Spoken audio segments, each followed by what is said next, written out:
What's up, guys? Welcome back to the Colecast. We are doing this live. Well, it won't be live to you, but right now it is the Andy Davis Hammer-In 2025 4th annual.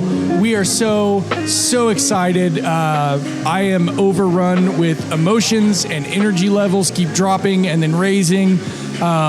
We are roughly 30 minutes, 45 minutes past when the shop was supposed to shut down so we could set up for tomorrow.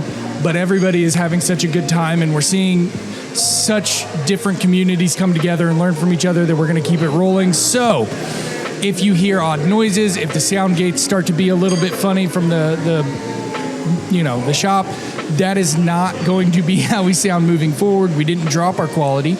That is just because we are doing this with a live shop next to us. I'm not going to do any announcements or updates or anything like that, except for the IBA ball is going to be happening, and I will give way more details, but I need you to jump on the Indiana Blacksmithing Association.com website and check out .org. Sorry, I have a representative yelling at me. I'm filing a formal complaint. Jump on their website, jump on their Facebook group, get information to that. There's still some tickets available. That is going to be a rip-roaring time. This is the inaugural. This is the first ball they're doing. You have to dress fancy, and you have to at least come with one fancy fact about yourself. That's the rule I'm making. That's my input. So that's the only announcement I'm going to make. I will do a recap of this event and how much fun we're having after day 2. So now's the time where I introduce Leah Araposh, and I hope I'm saying that correctly. Yeah, close enough. Okay. I church it up too much. I was really worried about the sh at the end. You gave me extra sh, but it's okay. Okay. It's a harsher sh. So is it it's like a German, like Arapoch? It's Arapoch. Arapoch. All right, so Leah Arapoch. Hopefully, once again, I said that correctly. Nailed it. She's going to be demoing for us tomorrow. We're really excited. This is the first time that we've had somebody come that is more of on the creative, artsy. Bring them over. So there's a lot of different kinds of blacksmithing, and what we love about what you do is it is so creative, and it is so out there, and it is outlandish, and it's geometric. But your foundations are still there. It's still great fundamental forging. And I heard you talking to someone earlier. He said, well, I'm more of a welder than a blacksmith. And I'm going to fight you on that. Because I've seen people make careers, and this is, once again, I always have to preface this where I'm not talking bad about anybody. If you can make a buck, make $1, But I've seen people with less fundamental forging knowledge than you show in your work make careers out of blacksmithing. So you are officially a blacksmith. You are in the blacksmithing family. What? And you can stop telling people that you're a welder. But we're excited to see you demonstrate. I've got to spend a little bit of time with you out in California. I'm stoked about getting to spend more time with you out here, this year here in Indiana, where I know you're enjoying the cold. I actually am. Yeah. Favorite thing about Indiana, coming from 65, 60? Sometimes 70 this time of year. To 80. Mm-hmm. Or to 18. Sorry, it's not 80. It is 18. So let's jump into it. What got you into just metalwork in general? Maybe not what you're doing right now. We'll go through kind of the journey, but what caught your eye about metalwork? Well, I think I have to start by just saying I'm super stoked to be here, and I'm so happy we're getting to do this. Yeah. I went to art school. Okay. And I went originally as a painter, but I got really into sculpture while I was there. And as soon as they put me in front of a welder, it was kind of game over. Yeah. And I think that I had a really hard time making that transition because I identified as a painter, and I had invested a lot of my education in painting. Mm-hmm. And the thought of going even further into a less lucrative field of art seemed like a really bad idea. And then on top of that, sculpture is hard, but metal sculpture is, notoriously high overhead and low appreciation and low understanding of the craft. But ultimately, my love and passion just won out, and I started majoring in metal sculpture at the second art school that I went to. Okay. And it's all history from there. But I didn't really forge when I was in art school. I did a lot of non-ferrous forging and moving metal up in the jewelry studio. And I did a lot of welding down in the welding studio. And my mentor at the time, I think, was like the president of the California Blacksmith Association. Okay. And he was always like, you could put this in the forge. And I was like, I don't want to. Yeah. No, I'm really happy welding this angle iron together. Yeah. And so I had been working in steel since 2012. So I guess I've been doing it for about 13 years. But I didn't start forging until about 2019 when I moved into a new shop in 2018, and one of my shopmates is my friend and bladesmith Jay Morgan. And once again, he made the argument that what I was trying to do would be much easier if I was putting the metal into the heat and manipulating it that way. So I guess I'd say that like I came to it by art school and reluctantly came to blacksmithing by necessity out of being tired of grinding so much. Yeah. There's got to be a lot of grinding and a lot more effort in what you're doing if it's not hot. You know, we talk about Kurt all the time, but one of his favorite things to say is, I don't know why you want to work that hard, get it hot. Yeah. And if you were to move into a studio and I have a forge going and I see you over trying to move, even like, you know, a non-ferrous, if you get it thick, it's still gonna be hard to move. You know, like a 3/16 copper, that's still not gonna move very much. You know, it doesn't move. That's the thing. Is like the way that I was building sculptures was cutting a lot of stock and welding it together and filling the gaps with weld, and then just grinding and having an ugly side. Oh, sure. You know, like the inside was like just a bunch of welded seams, but so much of what I do now would have been totally impossible if I was still that stubborn and reluctant to approach a forge. So that was the final, like, you have a shopmate who just kept pestering? Well, yeah, he had a 33 I think he had a 33 Anyang. So he had a power hammer and a forge. And so there wasn't a lot of thresholds in the way of me trying it out, you know? I mean, I'm stubborn and I'm reluctant to try new things to the extent that like I didn't necessarily want to invite a bunch of struggle into my art practice. Sure. But and I didn't want to be new at something. And I think there was also something else going on for me too, where there was this mentality and this feedback that I was hearing from a lot of people that they were so impressed with what I could do fabrication wise. Oh, sure. That I felt like if I started heating up the metal and moving it, I would lose what was special about my work. Yeah. So stupid. Yeah.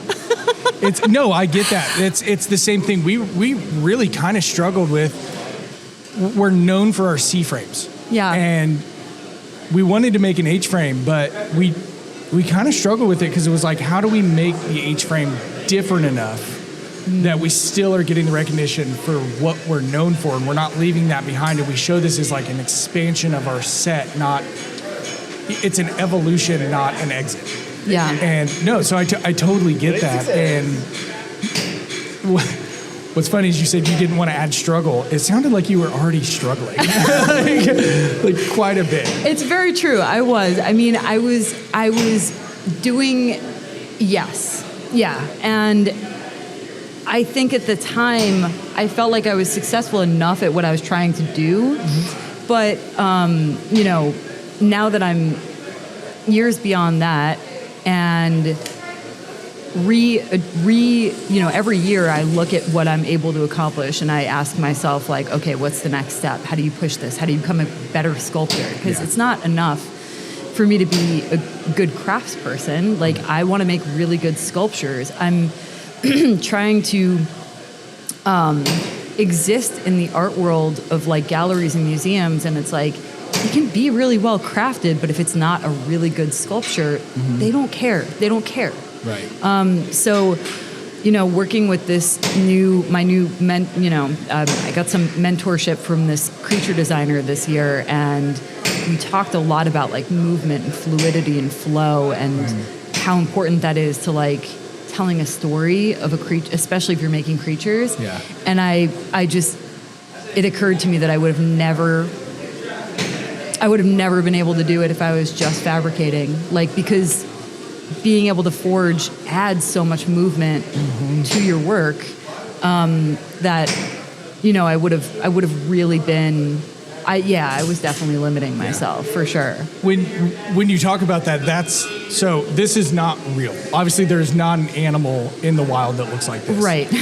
But it looks so natural. Yeah. And if I were to try to do this, and I think to myself the two different paths I have, with and without forging, I think fluidity is such a good way to describe the organic movement that comes when you're working with steel or non-ferrous material or whatever, metal in any way.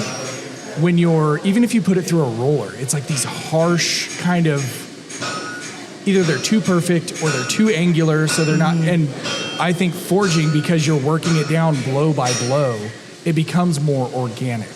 Is that, this is good, maybe sound dumb and you're going to be like, no, Francis, that's not right at all. But is that something you feel like kind of has helped enhance what making things feel real that aren't real, is you add a little bit to our dumb human brains to say, look at the organic flow to it. Look how it looks like it would be articulating if it were real.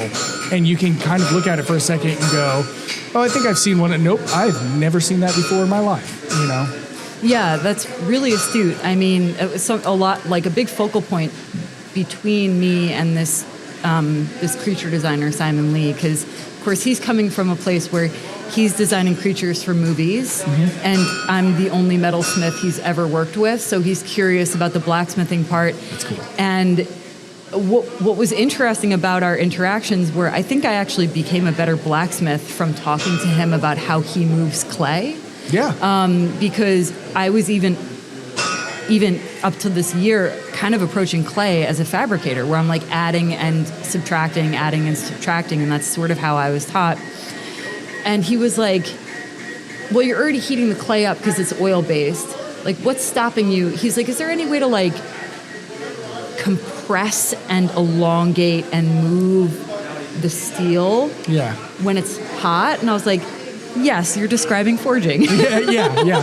It's kind of the whole thing. I was like, is that, So I think that really, and he was describing that process of sculpting as a way to put your physicality, your hands. It's actually an incredibly romantic way of being a sculptor, to have almost like this motion, this one movement be like almost this like dance movement, and that be your stroke, your brush stroke, essentially in clay.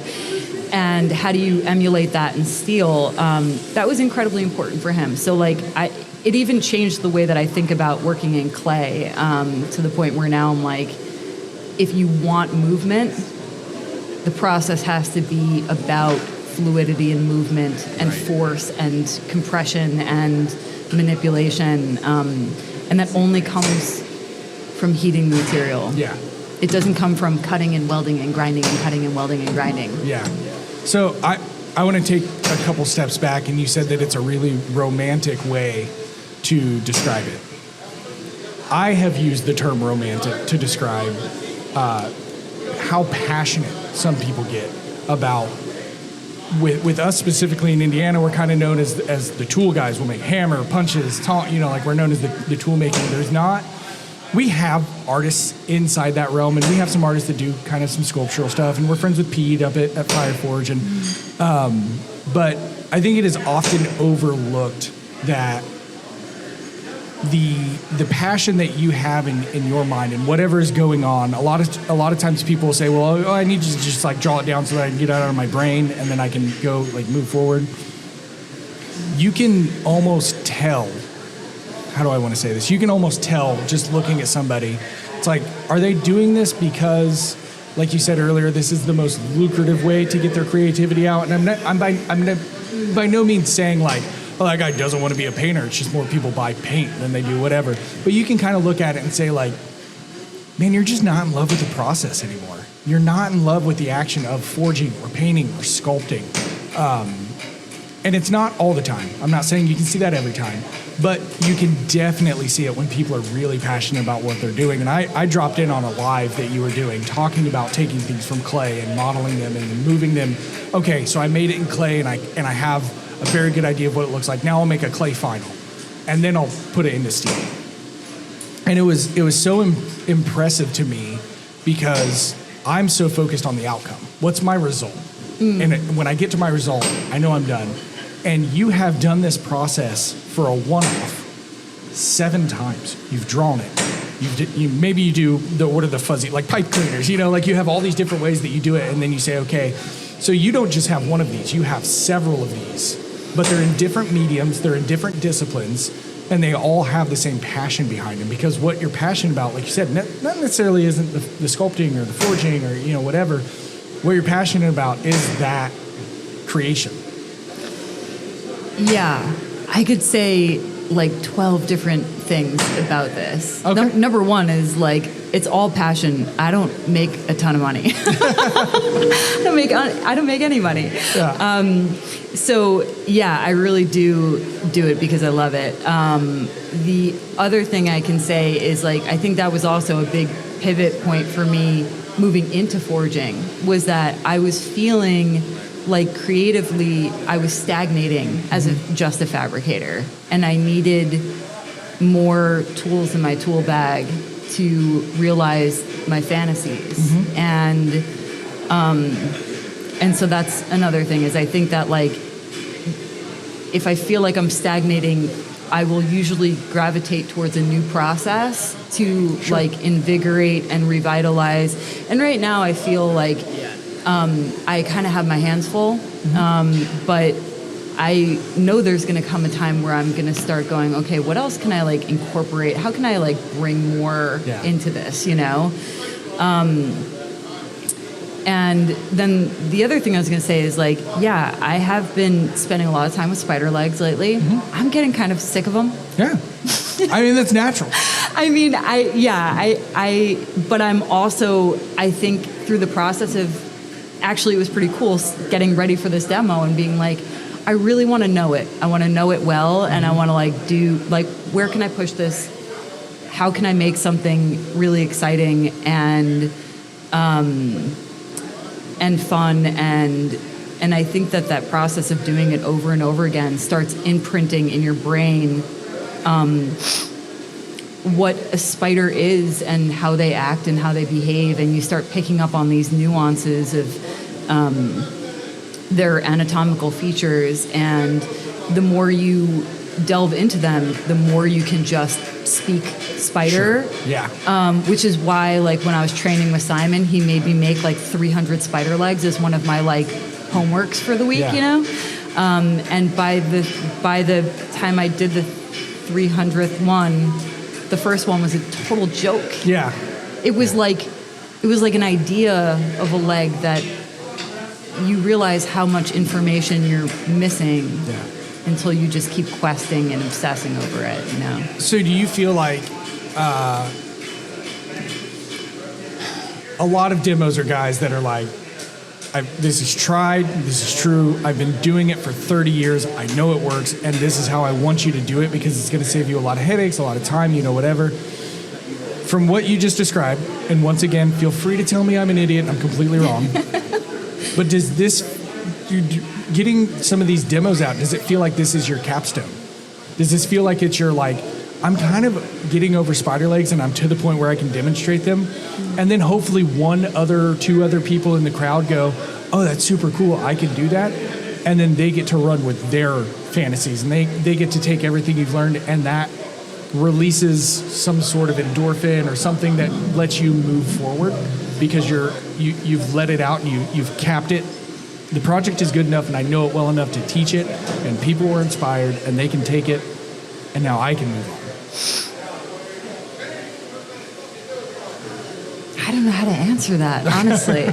I'm not done with them. I just designed like a crazy spider. I have more spiders on the horizon. I just designed a crazy table that is like a spider. It's a spider, basically. Yeah.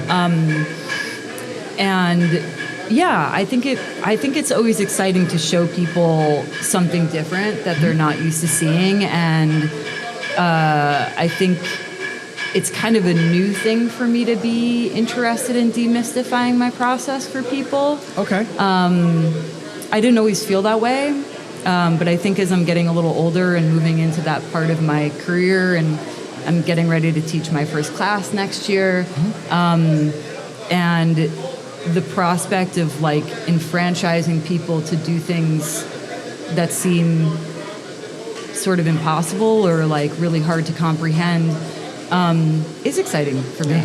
I don't know what a capstone is, though. I might be using it wrong. But like a capstone project is, so like say you're in engineering school and your capstone project would be you go and design a process or a machine or something that functions inside that business. They tell you what they want. Yeah. And you do it, and that's your way of saying, I did it. That's the cap to your education, I believe. Call me out if I'm wrong, but that's the way I've always heard it and used it. Okay. That's helpful for me contextually to understanding what you're asking. I will revisit spider legs for decades, I think, in different capacities. But I will probably walk away from them for like a little while, you know, after I've felt like I've spent too much time with them. Yeah. And then circle back later. Yeah. So like, you clear your brain, right? You have to kind of feed where your inspiration is coming from. And a lot of times, you know, myself, I get caught up in, and this is really stupid, this is a vulnerable moment, people, so be nice to me. I get caught up in like, not my image of like what other people view. I have I have an idea of what I want people to see when they see me, but even more importantly to me is what I see when I see myself. So it's like, I'm into this, I'm into that. These are things that I want to describe me. And I'm really bad, even if I get burnout on something, to move on from it. Because it's like, well, this is what I've identified as. This is what I've become. This is who I am. And for me to walk away, I am no longer me. I'm not doing me things. Well, now I'm inauthentic and now I'm not genuine. So hearing you say like, yeah, I'll walk away and I'll come back. I know I still love it. It's just I need time away from it. For me, hearing that, it's like, it's not a punch in the gut, but like it's a gut check for me to be like, that's totally okay. That's totally okay for you to take inspiration and say, I'm kind of done with it for now. I still love it. Yeah. It still gets me excited, but just not in the way that I want to do it every single day, all day. I can move on to my next inspiration and still be inspired by this continually in perpetuity. Yeah, most definitely. And I can relate to what you're saying. Like, I have definitely felt that way before, but that mentality has always kept me in places too long. Oh, yeah. Yeah. And so I think that, you know, as I've been saying today, like, I just got on this is my 19th flight of the year that I just took today or yesterday.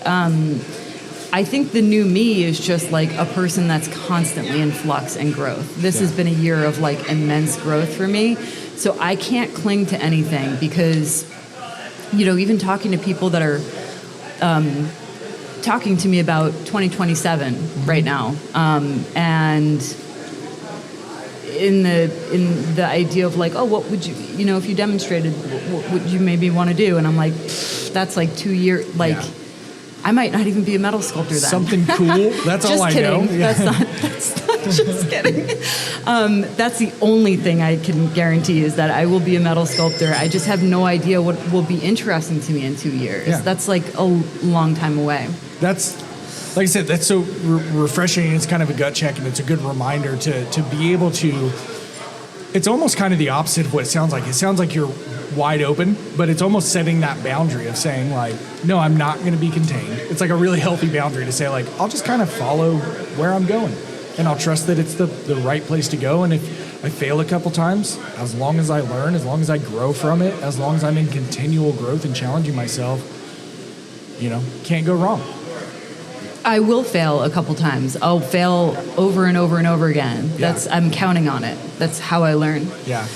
That's how I learn too. It's very, I'm kind of routine and ritual based.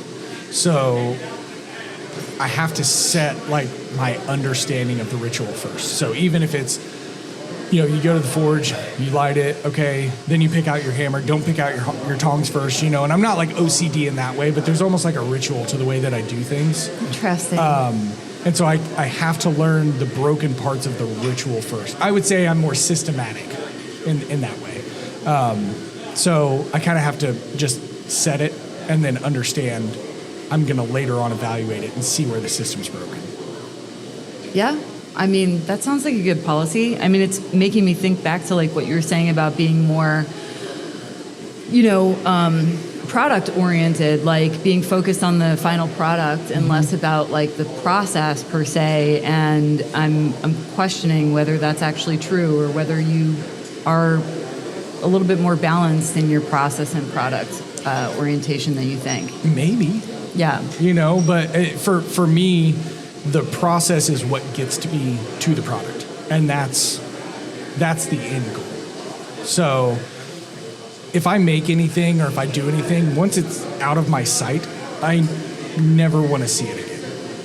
Really? Yeah, but the next time I make one, I'll remember my steps and what I did, and I'll be able to say like, okay, I spent too long on those cheeks, and that's why they were so drawn out, and they look like a Farrier hammer. I didn't want it to do that. So now I know I need to spend less time on my cheeks, I was going to say you can never spend too much time on cheeks, but I was talking about monster cheeks. Yeah, I was talking about hammers. No big deal. Okay. But no, I think it's important, and like I said at the beginning of this, the reason we haven't shut this down yet is because I'm watching so many people that I know. That guy's a knife maker, but he's forging a hammer with Rob right now. Mm-hmm. And then I know the guys that come out that are hammer makers are commingling with other guys, and they're from different places in literally in America, which is cool to be able to say like we have America represented right now, and it's so important to be able to get those outside viewpoints because there are things that you can fall into running with the same crowd, talking to the same people. You get the same feedback all the time, and then you're obviously working alone a lot of times. Not everybody has the luxury of working in a shop with 4 or 5 other guys all the time or gals, and so I think that conversation of maybe I do need to go back and look at it and say, Francis, maybe you do love the process, and you're just looking at it a little bit wrong. Of course you love the process. Otherwise, why would we be going through all this? Have you seen the banner? I can't remember who makes it. The banner that says we do this not because it's easy, but because we thought it'd be easy. I love that. It's so perfect because you look at it and all these guys make it look easy, and you're like, I can do that. Yeah. And it's funny because I think that I am pretty product oriented. Like I go into the shop with a very coherent model, and the metal work is very much so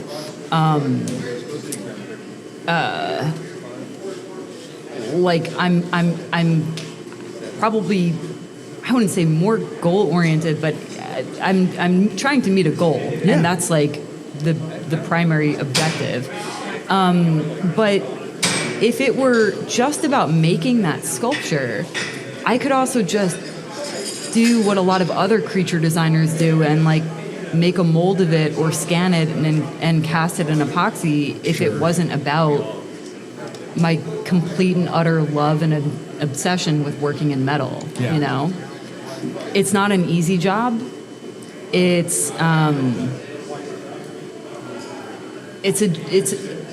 I don't know anyone that's kind of like half out on it that works in metal. Everyone, and I think this is why the community is so tight-knit, because we all understand each other, and this need to do something really difficult but really awesome, and I think it's like pure passion. Yeah.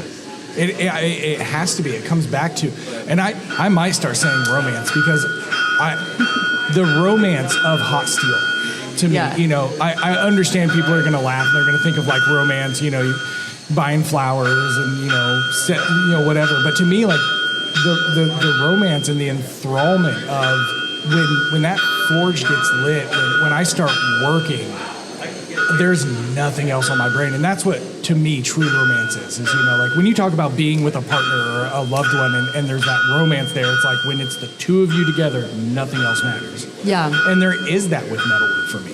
There is that. Yeah, you're describing something that I got to witness recently, and it reminded me so much about this like critical part of what we do. I was watching a symphony, and I was in Johnstown actually, watching the Johnstown Symphony, and there was a violinist doing a solo, and she was their resident artist at the time. And I watched this woman with like hundreds of people in the audience just completely lose herself on the stage in the music. Yeah. And you could see the passion and the force of what she was doing. Yeah. And I found that so inspiring. Mm-hmm. And I felt really connected to her, because I was like, I understand that feeling, because it's how I feel when I'm in my shop. Yeah. And nothing else matters. And so I don't really lose myself like that in the clay, which is why I feel like the steel is the important part of it. And I do think it's romantic. Yeah. And I bring flowers to my welder all the time. And tell it I love it. Yeah. You have to. Yeah. You got to feed the chickens. That's it, all right, well, we'll get you out of here. We'll get you going. I appreciate so much that you've come by. You've spent time with us. You're going to demo tomorrow. I appreciate you jumping on the podcast at such a short notice. I am very excited to be able to sneak away from my table and be able to watch you. So I'm looking forward to it, and I'm super happy to be here. Is there anything that you want to tell people in your upcoming schedule to come check you out, or to find you at a conference, an event? Do you have t-shirts online? Do you have a favorite Happy Meal toy you want to give a shout out to? The mic is yours. I don't know. I mean, I'm going to be teaching a class at their Center for Metal Arts, but it's already sold out. That's a good problem to have. Yeah. I'm mostly going to be working in my studio, so I've kind of formatted the year so that I'll have some time to sculpt. Yeah. And so I think if you want to check out what I'm doing, probably just follow along on Instagram, because I'll be Evan, pull it up. He's pulling up your Instagram, so it'll be on screen too. Cool. Yeah. Thanks so much for coming out. I appreciate you greatly. Thank you for having me. It's my pleasure. This is going to be a lifelong friendship between you and I. Indeed. All right, guys. Either this is the end of the podcast or we move on to another interview. Find out in the next 15 seconds.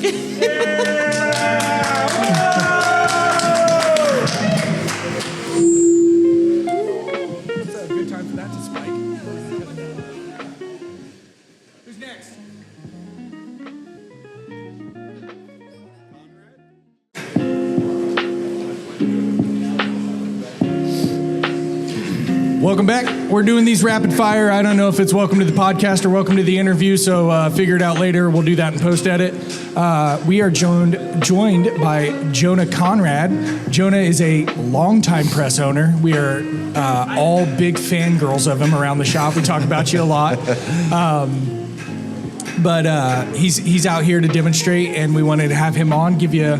Like I said, we're doing these kind of rapid fire, trying to get these out. You've got to leave here in a second, so we'll jump right into it. What got you into forging, and what was that first experience like for you? It's kind of a hard story to tell because I don't really know. Okay, I was born. I was born, and then I saw this video on YouTube of a guy making a sword out of a nail. Okay. And I was like, oh, that's so cool. I want to do that. And I kind of grew up doing handmade stuff my entire life.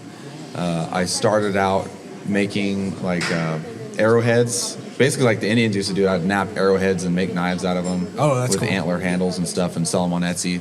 That was like when I was 10, 11 to 12 years old. Yeah. And every time I would drop one, it would break, and I got really sick of it because I wanted a tool that would last. And I was like, I need to make something out of metal. So I found that video of a guy making a sword out of a nail, and I was just like, I'm sold on this. So Yeah. I got a railroad track and a nail and a little hammer, and I did my best to all I did was just pound it flat, and that took me like 3 hours. I don't know why it took so long. Probably because my anvil was just sitting on the concrete on the floor, and I was kneeled over like an Indian forging a nail. But yeah, that's what got me into it, I believe.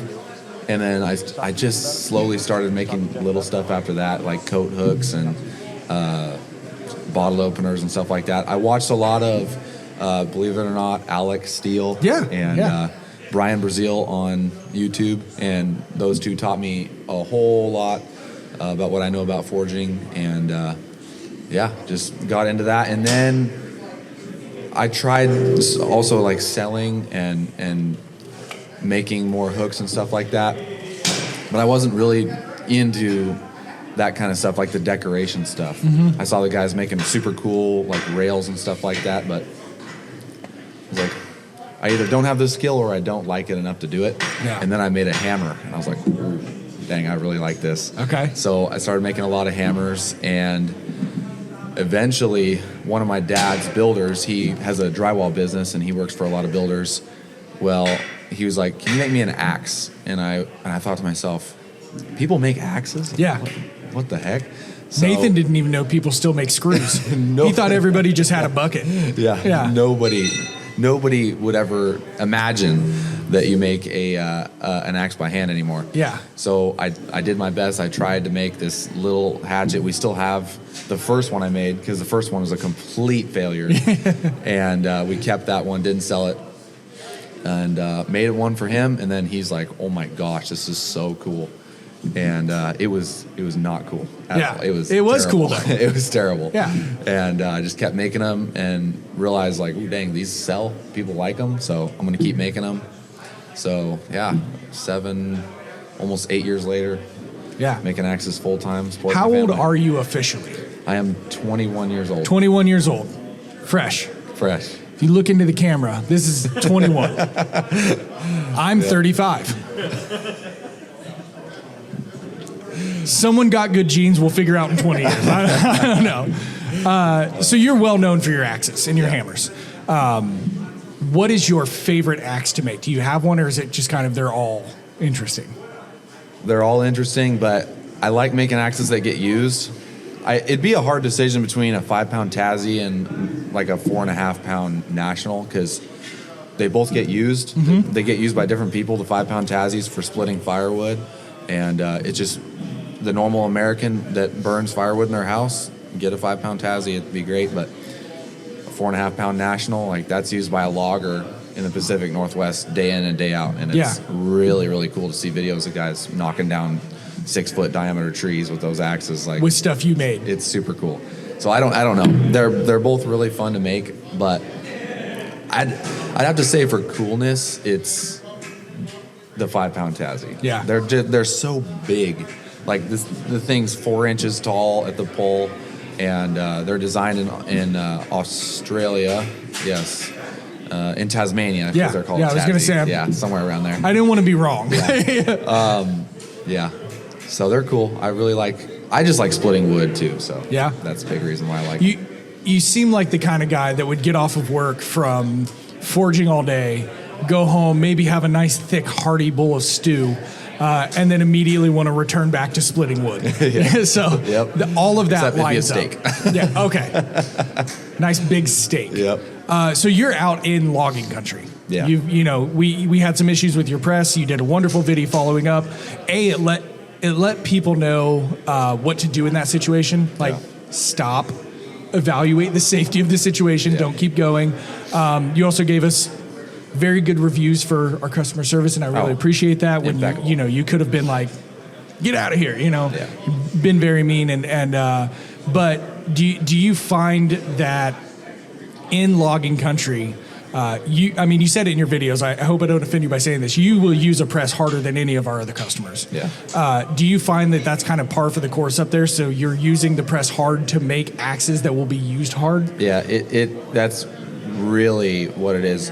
The steel I use is S7, and talking to a lot of blacksmiths here, we're at the show here, and a lot of guys are using S7 for their forging tools, like their drifts, their punches, their dies. And I use S7 for my dies as well. I just literally cut a billet that I use for axes in half, and I made half-round dies out of it, and they've lasted for years.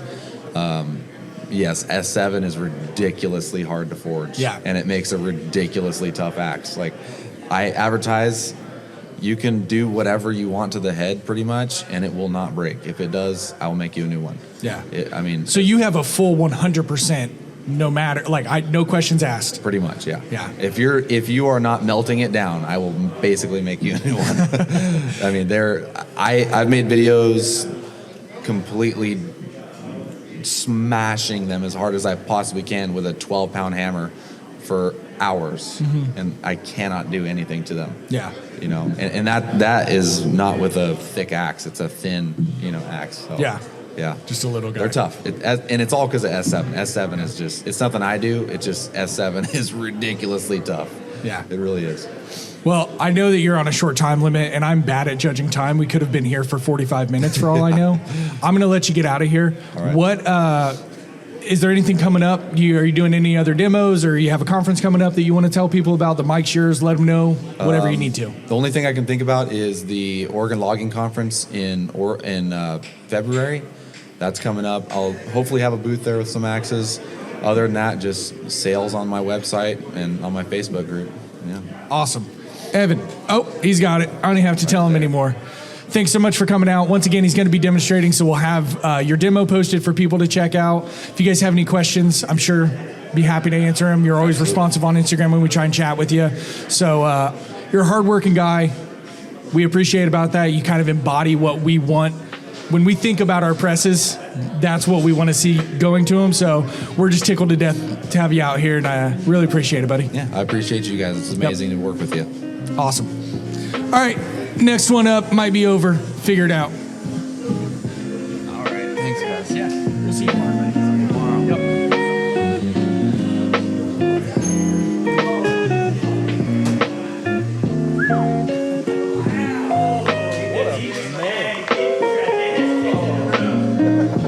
Yeah, you're most of them.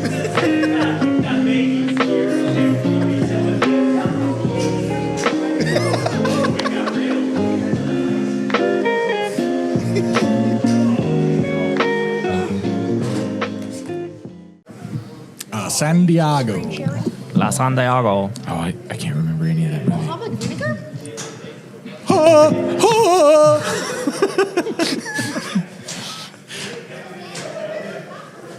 What does he say? Brown cow. How now, brown cow? How now, brown cow? How now, brown cow? Scotchy, scotch, scotch. Right down the gullet. All right. Throw us, make us do things. Oh, we didn't even show off his axe. Showed off his beard. All right, guys, this is Jonah Conrad's axe that he has brought out. This is S7. That he just gave to me. He gave it to us on the podcast, and now I can have that now, right? No, I'm pretty sure he's selling this. We should probably keep this under lock. It's beautiful. Welcome back to this segment, whichever one it is. We're gonna jumble these around in post for climax and storytelling. This one's a little Nathan. This one's a little Nathan written. So a face you guys all know, and you may or may not have seen Instagram posts about, and we'll get into a little bit. But first, I want to ask you, because I have to keep telling the story, and I want somebody else to tell the story. Okay. Why do we do the Andy Davis Hammer-In every year? Well, we do the Andy Davis Hammer-In because when we did Andy's memorial, actually before he passed, we went out to a bunch of Andy's friends and family and said, can you just make a video? We want to do something special for Andy, just to let him know a small amount of the impact that he's had on people. Sure.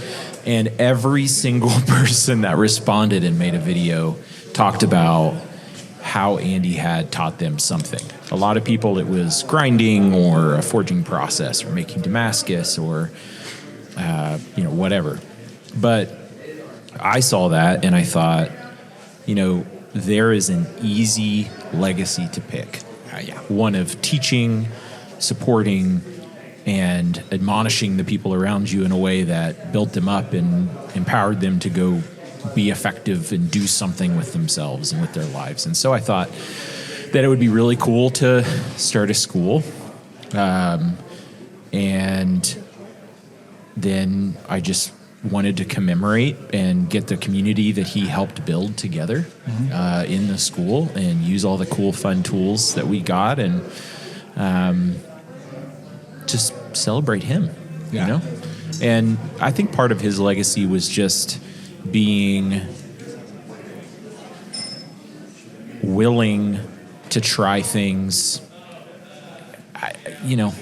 I don't know. The very first one was really special because his kids got to come out and, cut the ribbon with us. And it's just kind of a reminder of who he was. And so now we have this really amazing facility that Charlie's running and, in the Cole School. And it's getting better and better and better every year.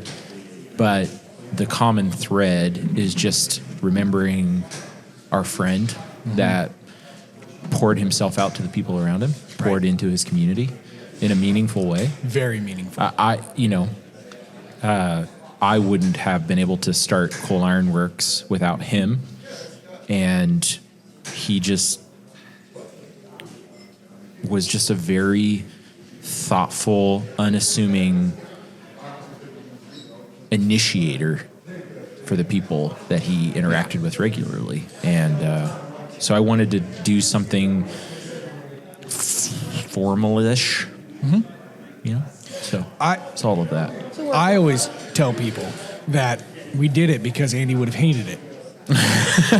So Andy was known for not liking large crowds. Yeah. For I'm not being convinced that a they've fly on the actually wall. bothered him. I think he just pretended to not like large crowds. I don't know that anything bothered him. He was a fly on the wall. Yes, to say something bothered Andy is a stretch. He was very... Is there a positive way to say apathetic? He was just easygoing. Everything just existed and it didn't bother him. But large crowds were not his thing. And you made the joke, I think, first, but genuinely, had we done this, Andy was still alive and we opened up a school and had a ribbon cutting ceremony, he would have shown up in a $4,000 tux. He would have cut the ribbon and he would have left. And that is... To me, who knew him, and to anybody who knew him, well, they'll go, yep. Yeah. So I always make the joke that we do this because it's you ribbon your friend, and that to me, Andy was always the guy that we could joke around, but there was never any reaction. So I tried to make him laugh. Yeah. And I think the couple of times I made him laugh were at his own deprecation. He had a very good self-deprecating humor that maybe we shouldn't talk about on the podcast. But that's one of the things where it's like, if we were like, we do all this stuff and then the day before we're like, hey, Andy, by the way, ribbon cutting tomorrow. He would find it hilarious. Like that would be a prank to him. Sure. That would 100% to be a prank to play on him. So this is our 4th annual. We are having a great time. Forges just shut down. It's 8:00. We said we were going to do it at 6:00. I have a wonderful staff that I asked. I said, hey, when do you guys want to shut Forges off? And all of them were like, dude, people are having fun. And the community's active. They're getting to know each other. I just watched 2 people walk in that are saying hi to everybody, and it's 8:00. So I've had people come up, they're like, I just got out of work. I paid for both days. Can I register? And it's like, why'd you pay for both days if you're here at 5 o'clock? But we have an amazing community. They just keep coming up and coming up with new stuff. So we didn't want to shut the forges off. This is our 4th year. Once again, just said that. We're having fun, but there was some big news a couple weeks ago. So I'll let you take away. I have a couple questions I'm going to ask you. But what was that big news? What's new with you, Mr. Brandt? Well,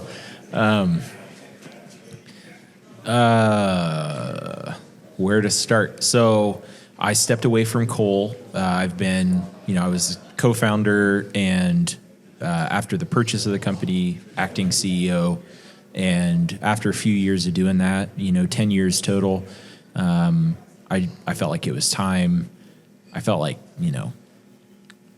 the staff at the shop in you guys were more than ready. And if anything, I was just standing in the way from you guys progressing into the next season. And simultaneously, my wife and I have had lots of children. And it just became more and more apparent that it was time. And so finally, after a bunch of stuff, a bunch of really big, obvious signs, it just was time.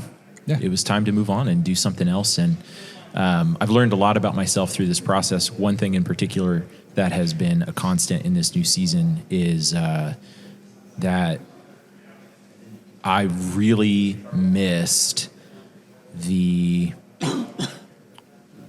struggle of starting something. And I realized that a lot of my angst was just around, you get a company to a certain point, you've grown, you have employees, you have operating, like everything just kind of works and you just monitor and manage and keep things rolling. And that's not the part that I'm excellent at. And that's what I've tried to articulate to people is you kind of need that fire under your butt. You need that motivation behind you. Yeah, big time. What I will say is, like you said, you get a company to a point and you've hired people to now manage those fires that you normally would. So the things that I'm like really motivated to get fixed, you have 2 choices. You can check in on me and support me where I need it. Sure. Or you can take it out of my hands, which is completely demeaning and demoralizing. And I'm not saying you ever did that, but No, I don't think that was the trouble specifically. no. So what, with somebody who is a self-starter that says, I want to do all of these things, and now you've hired for all of these things, and then you come in and you're like, I actually didn't want to do all of these things or else I would have hired for it. I want to get back in the forge. I want to work with my hands. I want to have that weight, that pressure.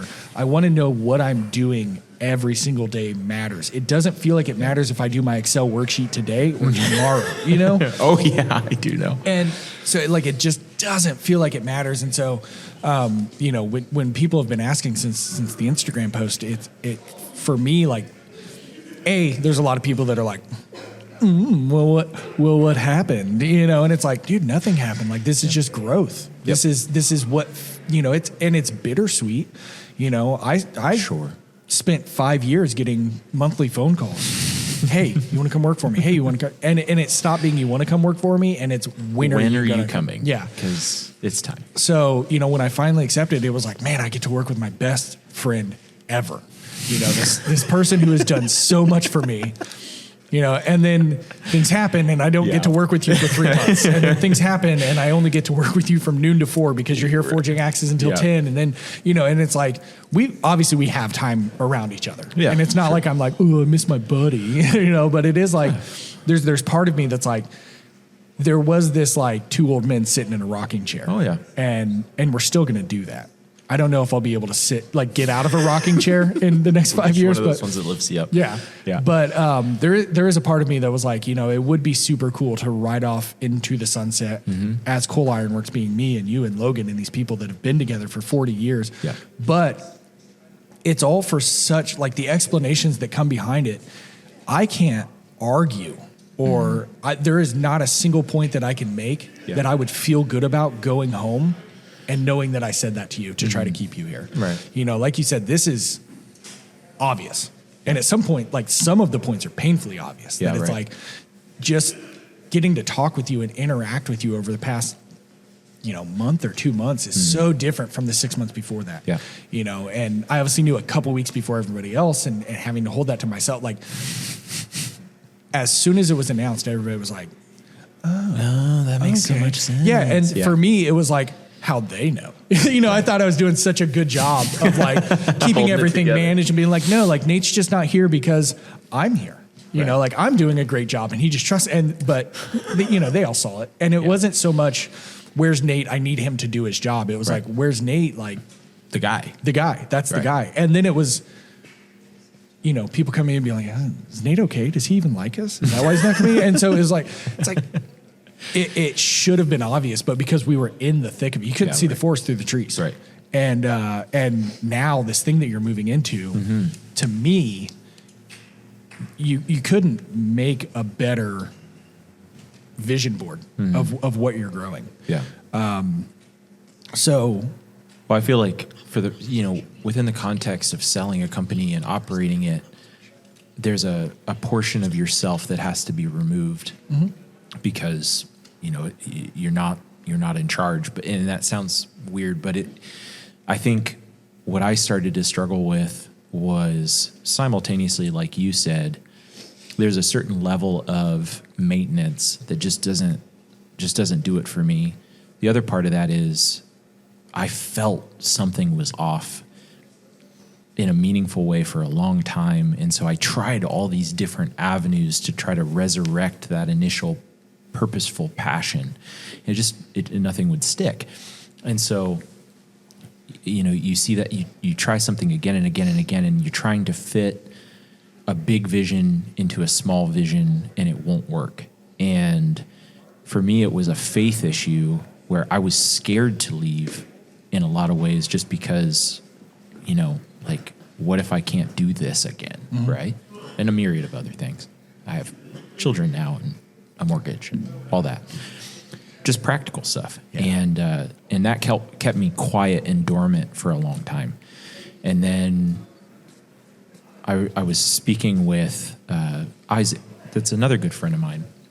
Hasn't known me quite as long as you have. Just would like to reiterate that. But he essentially said, I've heard you talking about this other thing for more than a decade. Why aren't you doing it? And it made me think of back when before Andy passed, we sat down and we were talking, and he was just like, yeah, dude, you built this and here it is. Look at it. Now, like, let it do its thing, and what are you going to do next? And I was like, what? Yeah. So anyway, there's a lot of stuff in there. There's identity, there's faith. I felt like the Father was calling me away to my farm, to my home, to my children, to this other very, very important thing, simultaneously putting me in the position that I was supposed to be in, training them in faith by example. And what has been really reinforcing to that decision now, having made it, is the number of things that basically were waiting for me to make the decision. Yeah. And as soon as the decision was made, the pieces fell together. The things I was confused about made sense. All of a sudden, the phone started ringing with these other opportunities that, things that I had wished to be a part of since I was a kid. yeah, literally reading magazines at 13 years old. Yep. Yeah. And then all of a sudden I get a phone call and they're like, hey, I'm with this company do you know who we are? And it's like, Do I know? yeah, and we've got a year of work planned out where I'm going to be forging tools for them. And I get to express myself, and there's no constraint of, well, does this fit the existing brand? Does this, will the board approve it? All of that's gone. This is just a pure expression of my vision of how I want to run a company. And taking the tools, the things I've learned over the last decade, and implementing them. And, some of that, one of the things that has really stood out to me, you were talking about hiring out. There's pieces of the puzzle that I love to do that I lost control of because I hired and replaced, and I just start focusing on systems and optimizing and all these things, and that's wonderful. I learned a lot, but in this new vision, I see not going out and hiring, but going backwards, going to the root of a community cottage style industry where I can position myself to empower these other makers to do their own work. I buy product from them and give them opportunity as I'm handed opportunity. And the results of that have been tremendous because it allows me to share this experience of really important, purposeful work. And then that list just keeps growing. And so, we bought our farm originally. I thought I was going to farm. But instead, it just opened up this whole community of homesteading and people that are trying to homeschool their kids and raise animals, but they didn't have an example of that. Yeah. And so, we're all working together to document this information that is old and bring it back to accessibility. And, there's a lot of sharing, and I'm meeting my neighbors, and it's just like, it's meaningful, it's purposeful, it's hard, but it's really, really, really important. It's worth doing. Yeah. And one of the things that really kicked me over onto this journey was I was talking to Rob, which is Andy's dad, about this decision. Rob's an entrepreneur. He gets it. Yeah. And so I was talking to him about it, and he said, let me ask you a question.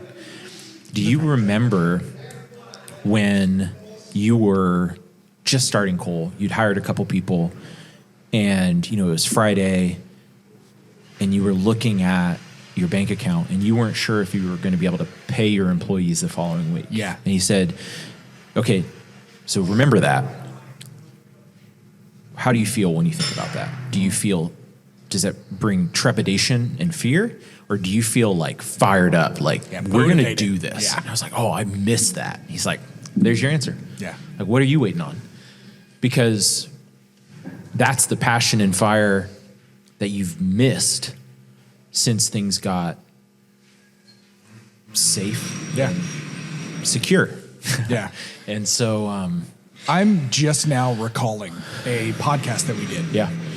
Where somebody had written in a question. And maybe this is why we don't do the writing questions anymore. But somebody had written in a question where they were like, because we always talk about find the work, do the work. And they said, Francis, what if I love the work so much I want to quit my job? And we talked about it. Yeah. And I was really passionate about it because I quit my job to come do the work. And I love it. And it has benefited me in so many measurable and immeasurable ways that I ran with it. Yep. And at the end of it, you're a talker. You will take a podcast for 4 hours if we'll let you. And Sometimes. at the end of that conversation, you go, well, that works. I think you talked me into quitting my job. That's the end of the podcast. See you again. And we all laughed it off. Yeah. No, I remember that. That was now actually. Now that I'm thinking about that, it's like, yeah, that didn't help anything. yeah, that was like right in the time when you would have been making that decision. Right. And while I am bummed that I couldn't be there for that process with you and be able to support you, I also feel like it's almost something where sometimes it's easier to go to people that you aren't that connected to. And we have that connection on so many levels that even if I had never come to work for Cole and you would have called me and I was out working at my other job and you were like, I think I'm going to leave, I would have been like, no, you're not. Like, stop. It's stupid, But like I said, the combination of me being here, working with you for the past 3.5 years, working alongside you, watching your demeanor change as you make these decisions, even in the times that I had to kind of look back and see the demeanor changes. It's not necessarily noticeable at the time. It's like, this is such an easy decision for me to see being made. Right. While at the same time, I also have to understand that this was years in the making and wrestling with. Yeah. So what is this next venture? So the name of it is the Farmsmith Company. Kind of fun logo. A super fun logo, Indiana. Great letters in the logo. The purpose of this company is just, in an earlier podcast, I talked about how originally I was a painter and a sketcher, and I loved doing that, but it always bothered me that my art had no purpose. Mm-hmm. And so when I found blacksmithing pretty young, it was such a wonderful marriage of the two things because my art became purposeful. Like I got to express my perspective, but I also it was a useful addition to society, and that really resonated with me. Purposeful work, with artistic beauty, great. So over the last several years, we bought a 19th century farmstead. I've immersed myself in the history of that home and how they built things. I've been renovating parts of it for long periods of time. Oh, have you? And so my hope with this new company is just to share my take on tools that are useful and helpful for me around our homestead, but simultaneously, that's great. The products are cool.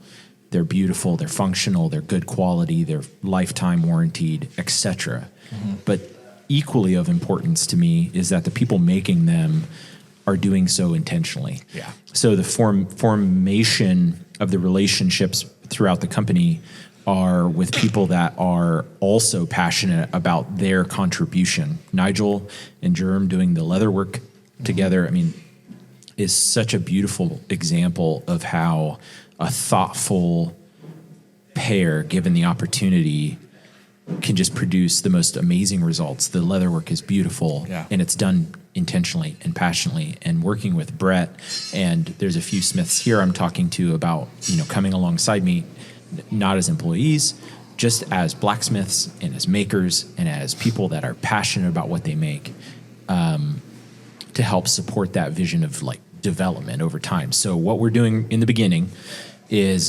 just probably monthly or bi-monthly drops of different products to get them out into the market, see what the response is, see what hits, what doesn't, just take that feedback and iterate. So we're doing everything. The first drop was our truck axe, which is right here, which is fun. You can see the beautiful sheath that Nigel did. Look at this, so cute. This is 10-ounce, beautiful bridle leather, and then the axe. So that's a 24-inch hickory handle. Another thing that came about with this, as the opportunities started to develop, after I announced my leaving, a local shop had closed down, and I was able to purchase a duplicator lathe to start producing my own handles. So, it just broadens the horizon to make all kinds of modifications and experimentations and all that. So this is the first product. This is an axe I've developed over a long period of time with a lot of influences, as fully hardened hammer pole, all the things I want in an axe. The next product being launched next week, I don't know when this will air, is a massive hog splitter meat cleaver that I've used to butcher my own hogs. Again, it's just like a beautiful, thoughtful, well-made tool that's designed and created with purpose and intention, for people that have purpose and intention in their everyday lives, right. Raising animals for purpose, for good food for their families, because it's just the right thing to do. And so it's just going to be a continuation of that. We've got the meat cleaver, we've got cookware scheduled, I've got more axes in line, I've got all of these things that we can do, and just trying to partner with different companies and people that are local, United States supply chain, U.S. steel, U.S. hickory, everything. The walnut wedge in that is from my property. U.S. leather, made by a U.S. leather worker. So again, it's like my attempt in this is not to make $100 million business. Mm-hmm. It's to create a really valuable connection to every community that it touches. Right. The people that live in Anderson, the people that live in Cadiz, Indiana, I just want it to be exceptional quality products and exceptional relationships with the people making it. That's my point. We are from an area that at one point was well known for axes. Mm-hmm. Yep. Kelly Axe started in my hometown 15 miles away. Mm-hmm. And if you go through any small neighborhood in Ellick, which all the neighborhoods are small, any neighborhood in Ellick, they have grinding wheels in their front yard. Yep. For a long time, I didn't growing up. It was like, that's just how people decorate. Right. I thought that was the same in Florida and whatever. And then I start moving around. I live in Indianapolis, Chicago, I never lived in Fort Wayne. Why did I say Fort Wayne? Different areas. It's like, I don't see any of these. So I ended up looking into it, and that's when I found out about Kelly Axe and the lineage behind it. Yep. And we're talking about a company that hasn't been in Alexandria for 100 years. Right. And people are still, that was my grandpa's. That was his grinding stone. There's anvils in people's gardens, from 10-pound anvils all the way up to 350-pound hay buttons and huge guys. And you'll go up to you, hey, I'm a blacksmith. I would love to talk to you about buying that anvil. And they're like, nope. That's got purpose. Yeah, its purpose is to look cute where I could put it to work. And they're like, no, that was Papal's. Yeah. Or that was, Uncle Jim's or whatever.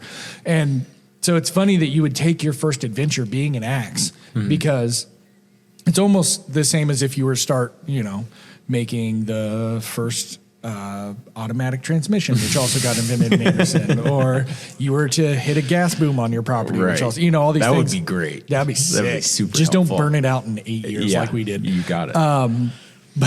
But you started not just with a legacy that you wanted to implement for your children to have legacy to follow up with. You wanted to get involved in the community. This to me is like, it's a callback to what we were supposed to do and who we were supposed to be as a people. And we're going back In a controversial. myriad of We're different ways. going back to the last time that communities had purpose. Absolutely. And it was that axe, Rockwall was invented in Alexandria. Unfortunately, he invented it and then moved to Pittsburgh and started making it there. But so for me to watch this process especially over the past 2 months, has been like everything that happens. It's like, this is so much more than just buying a punch press. This is so much more than putting in a double-sided 25. This is so much more than that. It's like everything, whether you intentionally have done it or not, has had such meaning. Right. Starting with the last time this community had purpose was the axe. Right. So let's start with that. Yeah. Also, we're in Indiana. Guess what? Pig farms. That's Lots the of number pig 2. farms. Lots of pig farms, right?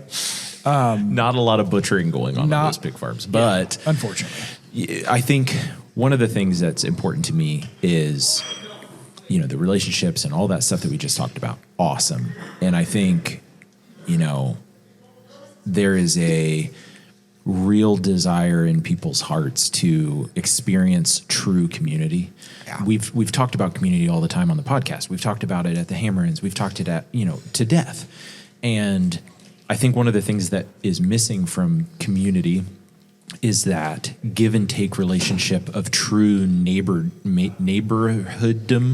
where I'm going to Jeffrey when I need hay. When his machinery breaks, he brings it to me and I fix it.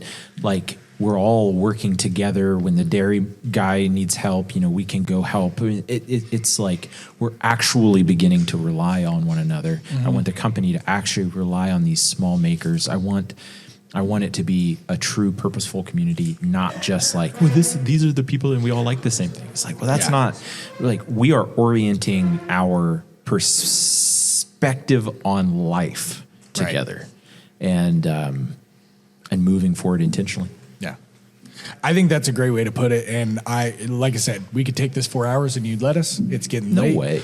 I'm tired. I want to go play with my Cummins. I am also that was a bad sentence. Very tired. That needs to be edit that. You got to edit that. It's what I'm going to go do, but we don't need to tell people. Yeah. So, anywho, before I give you the mic, I just want to let everybody know out there listening, anybody that might see this in the future, you will forever obviously be part of Cole. Yeah, but this is my arm. It's my arm right there on the thing. We're getting new artwork tomorrow. Just you in a wizard. Just me in a wizard shirt. I wish Rocco was still here. We made Rocco a shirt. So you will forever be part of Cole as the founder. And a lot of times... Co-founder. Yes, as co-founder. A lot of times people want to be sensational or gossipy, and they want it to be this big thing. And I want to make sure that we get ahead of it and set it and say, make sure this is for a passion-fueled freedom. Yeah. But I also think there's nothing. I think it was mutuality all around, right? Like from the minutia details of I'm still using the equipment that we build at Cole. Yeah. Or you build at Cole now. I'm still giving feedback. I'm still thinking through like, how could this be better? Because I'm pushing the machinery to the absolute limit. That's exactly what I was going to say we didn't lose contact, you know. No. You will forever be part of Cole's lineage as DNA. The co-founder. This isn't the end of you at Cole. This is a whole new field of involvement and participation that adds. And I talked about it with Jonah. Had problems with his press. We will never have somebody that runs their. I'm sorry. I know you want to. You will never run your press as hard as Jonah does. But this just gives us such an immediate responsive. If we have something we want to put out and we put it in your shop for 2 weeks, that feedback. If it can be broken, better. I will break it. Well, yeah, that's true. Jonah runs it harder. He just makes sure it still works. But if you guys come to an event and you ask about Nathan, it's not bad. You know, nobody's going to have bad blood. We're going to tell you, oh, Nathan was working on this. We got to hang out with him then, you know, whatever. Keep tagging Nathan in things that you're proud of that you do on your press, send him messages, you know, whatever. Nathan is response to our initial email or Instagram post was significant. And the number of people that said, you know, this is awesome. Yeah. Just reiterates that there's no negativity anywhere in the situation, and it's all beneficial for all parties. Yeah. I needed to get out of you and Logan's way. I also needed to get home to my family and start doing the purposeful work that I was placed on the earth to do. The piece that I was missing for so long was, you know, what I'm inviting now. Yeah. And so here we go. Yeah. So, like I said, nothing, no bad blood. Nope. Nathan will always be more than just a co-founder of Cole. You can get rid of a co-founder. You can't get rid of a brother. You can't get rid of the influence that you've had, the hard times. You know, you might be the last person I've cried in front of. Let's keep that. That's a bond. You know, next time I need a good cry, I'll make sure that you're in we'll front of me. We'll be in a galvanized 6-foot tub in the backyard. Sharing a bottle of whatever that was. Whistle Pig.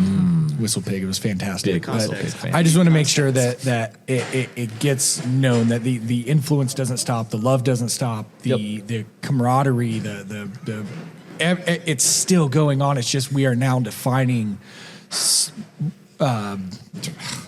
We're defining matter and functionality and how we're going to get this to make this work. And I'm very excited, specifically because you stole my initials and you put it inside my home state.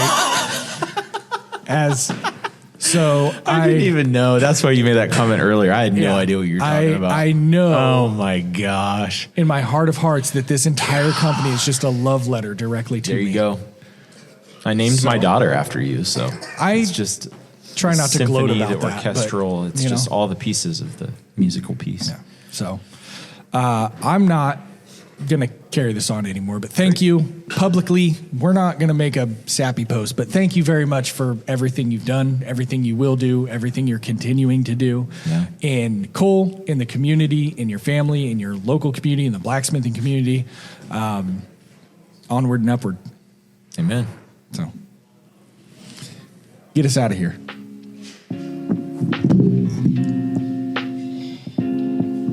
In front of a live studio audience. That's us.